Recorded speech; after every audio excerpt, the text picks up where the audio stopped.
الرجال قوامون علی النساء، اللہ نے مردوں کو حکمران بنایا ہے۔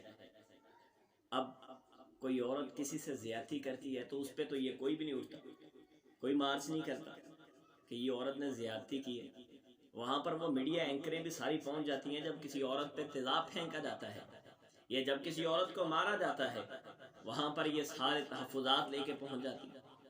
اب ایک عورت ذات نے لائیو ویڈیو کے اندر مرد کو تھپڑ مارا ہے، اس کا کون ذمہ دار ہے؟ بھائی انصاف کے لیے، انصاف کا ترازو ہے۔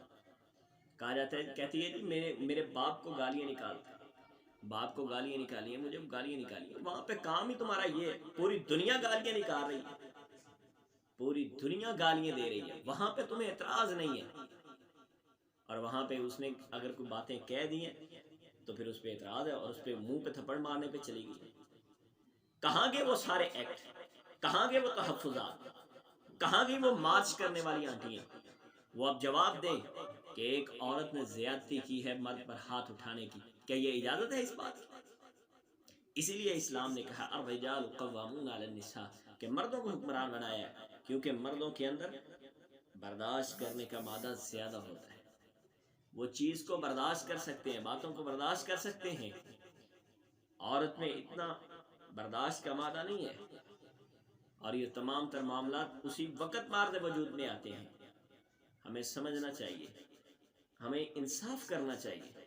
ہم اس بات کے خلاف نہیں جا رہے کہ عورتوں کو تحفظ نہ دیا جائے، عورتوں کے لیے بھی تحفظات ہیں۔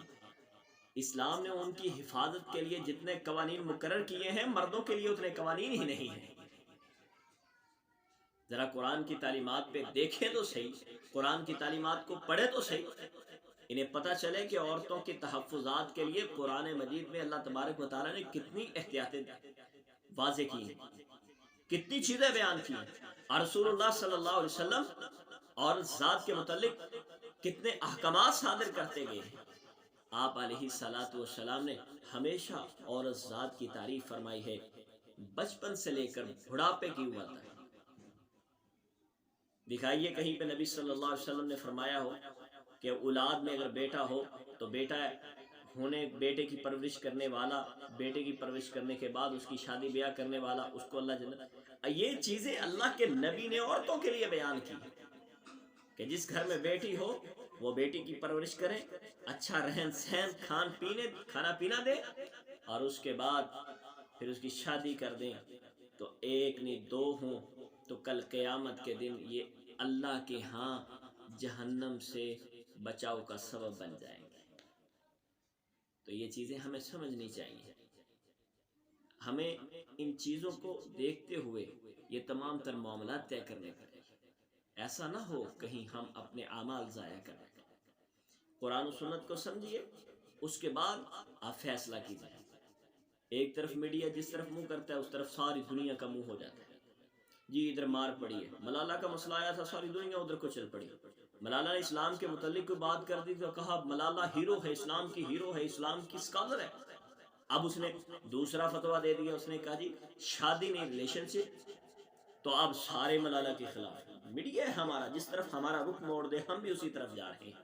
بھائی اپنا رخ قرآن و سنت کی طرف موڑیے، اپنے رخ کا، اپنی زندگی کا معیار قرآن و سنت کو بنائیے کہ اگر قرآن و سنت کے مطابق ہے۔